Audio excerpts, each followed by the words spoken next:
There are many ways we can play a Fallout game. We can do a casual playthrough with cowboy weapons, go for some heavy artillery, focus speech and do a pacifist run, or model our playthrough after pre-existing NPCs that have arguably the most annoying voice line. Today I ask, can you beat Fallout New Vegas as an NCR trooper? Let's discuss the rules. Since this is more of a roleplay challenge and not only a weapons restricted run, I decided I'd limit myself to the 3 tag skills an NCR trooper has: guns, explosives, and melee weapons. That being said, I then set all other skills down to 0. Meaning for this playthrough I would be missing out on any passive skills. Likewise, I gave myself the same specials as a trooper, reducing myself down to 5 across the board.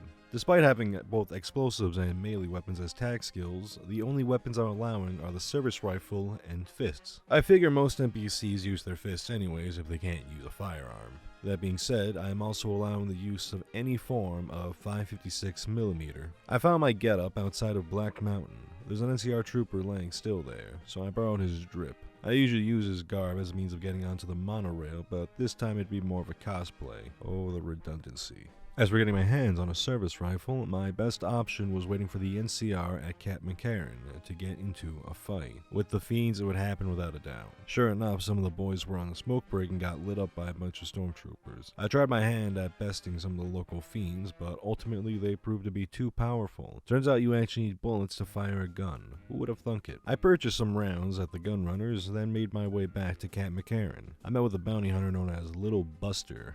I hardly knew her. He let me know that the NCR was looking to settle the score with some not-so-upright citizens.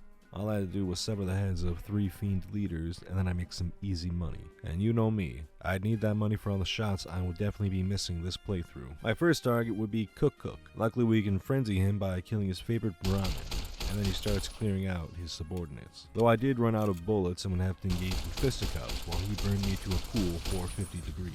By stupid chance, a fiend happened to lob a grenade between me and Cook, killing my adversary in the explosion. Sometimes luck isn't just a stat. Driver Nephew Nafai was a pretty easy target. As it turns out, a golf club really isn't the ideal counter to 5.56mm. Live and learn, fellas, we all make mistakes. Violet really wasn't an issue either. Her dogs weren't able to close the space between us, and she wasn't able to crank nasty shots, so the winner of this fight was pretty obvious. Also, for some reason, I took her dog's brains. Figured while we're here, I may as well do the Unmarked Quest for Private Morales. Her husband was killed by fiends and the NCR is refusing to recover his body. This quest actually proved to be more difficult than I would have thought. Surprisingly, having the high ground really is effective.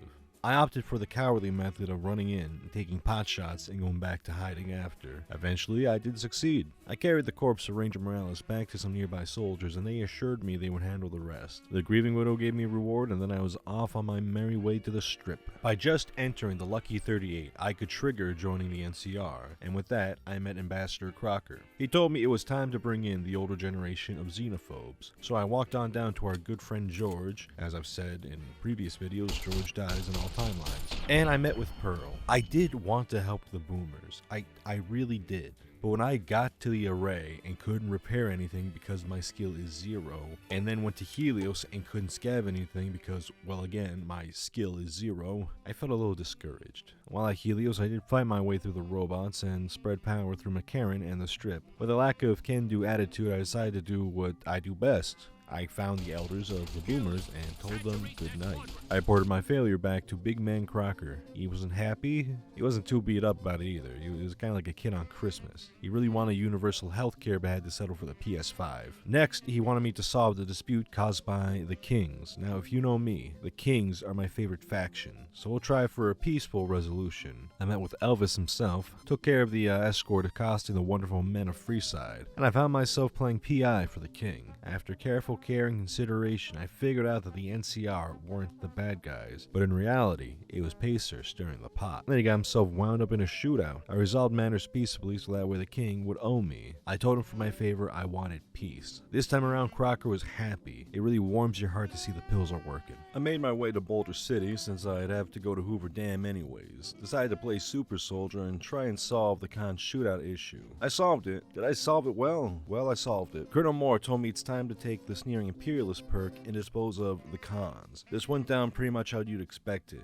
Took down Papa and Reggie. Jerry the punk, and you know for a fact Jack and Diane aren't going to be cooking anytime soon. The Omertas were next on my list. It was easy enough getting Chino's journal and blackmailing him. I decided to assist him with the Clandon problem. Originally I wanted to try and have him arrested, but forgot this way of completing the quest is bugged and can't be done by vanilla means. So instead I also blackmailed Clandon, and he left. This came to a head with Big Sal and Nero wanting to meet me.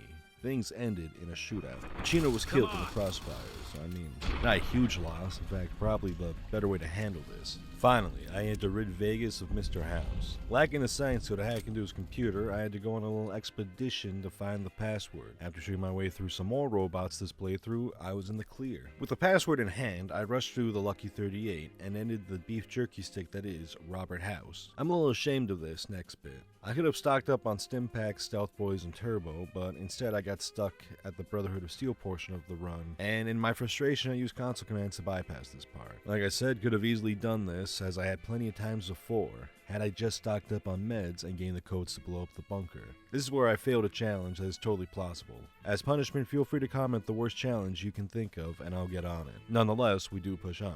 There's not much to say about the president's speech. I thought it'd be fun to just wait for the lunatic with a knife to rush him and I'd heroically shoot the weapon out of his hand, but instead I shot a ranger. Lucky for me, I was able to just yield, so they forgave me. That quest was short and simple. We'd love. Finally, it was time to take on the Legate. First attempt, I shot him into being passive. This was great until his dogs got me. Second attempt, he hit me into a corner and I literally couldn't get out. Third try, I got lucky. With some well-placed shots and vats, I could then hip-fire my way into winning the fight. Now all that was left was cleaning up the rest of the Legion. And with that, I technically failed to be fought in Vegas as an NCR trooper. Though I'm sure someone better than I can definitely do it. Otherwise, maybe we'll live stream my redemption arc. Like I said, this is totally plausible. I'm just a dipshit. That's what it falls down to.